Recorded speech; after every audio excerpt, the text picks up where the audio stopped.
একের পর এক জায়গায় কিন্তু সিএ ক্যাম্প হয়েছে এবং সিএ ক্যাম্প করে বিজেপির কার্যকর্তারা, বিজেপির কর্মীরা বিভিন্ন জায়গায় বিভিন্ন প্রান্তে বহু বাংলাদেশ থেকে আসা হিন্দুদের নাগরিকত্ব করে দিয়েছে, অর্থাৎ সিএতে আবেদন করিয়ে দিয়েছে এবং তারা অবশ্যই ভোটার লিস্টে তাদের নামও তুলতে পারবে, অর্থাৎ তারা কিন্তু ভোট দিতে পারবে। এবং সঙ্গে সঙ্গে আরেকটা জিনিস কি হচ্ছে বলুন তো, বাংলাদেশ থেকে আসা হিন্দুরা এই দেশে এই রাজ্যে এসে দেখেছেন যে কিভাবে মুর্শিদাবাদ থেকে হিন্দুরা পালাচ্ছে। সঙ্গে সঙ্গে তাদের অতীতের কথা মনে পড়ে গেছে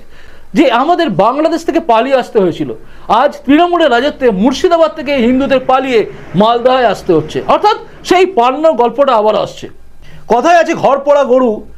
সিঁদুরে মেঘ দেখলে ভয় পায়, ঠিক একই জিনিসটা যেন এবারও হচ্ছে। বাংলাদেশ থেকে আসা আগত হিন্দুরা তারা দেখছে কিভাবে অত্যাচার চলছে। তারা দেখেছে মুর্শিদাবাদে শুধুমাত্র হিন্দু হওয়ার অপরাধে দুজন সিপিএম সমর্থক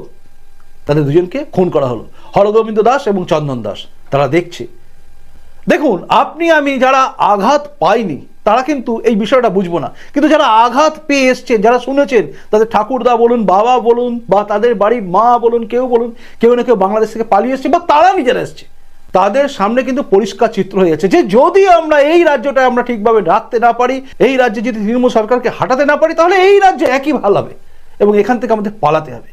আর এই রাজ্যে যদি বিজেপি শাসিত রাজ্য হয়ে যায় তাহলে বেড়া হবে, কাঁটাতারের বেড়া থাকবে, ওপার থেকে আসা হিন্দুরা এখানে শরণার্থী হিসেবে থেকে এখানকার নাগরিকত্ব পাবে, কিন্তু একটাও বাংলাদেশ থেকে আসা মুসলমান এই দেশে নাগরিকত্ব পাবে না এবং এই রাজ্যে থাকতে পারবে না।